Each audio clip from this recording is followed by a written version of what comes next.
మా అందరికీ నమస్కారం. ఈరోజు జనరల్గా మనం తీర్థయాత్రలు చూస్తాం, జైత్ర యాత్రలు చూసాం, విజయయాత్రలు చూసాం,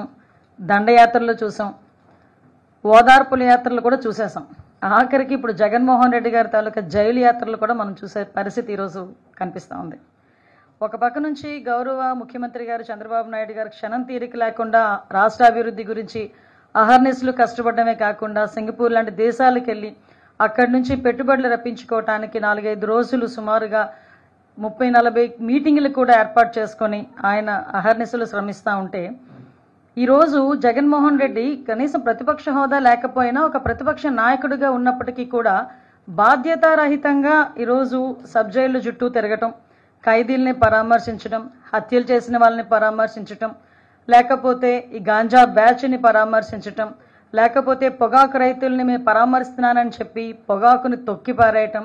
మామిడి పళ్ళు రైతుల్ని పరామర్శిస్తున్నానని చెప్పి వెళ్ళి ఆ మామిడి పళ్ళని కారులతో తొక్కించటం, ఇలాంటి సందర్భాలన్నీ చూస్తూ ఉంటే ఒక్కొక్కసారి జగన్మోహన్ రెడ్డి తాలూకా మానసిక పరిస్థితి గురించి కూడా ప్రజల్లో కూడా ఒక చర్చ జరగాలి అన్నదైతే వాస్తవంగా కనిపిస్తుంది.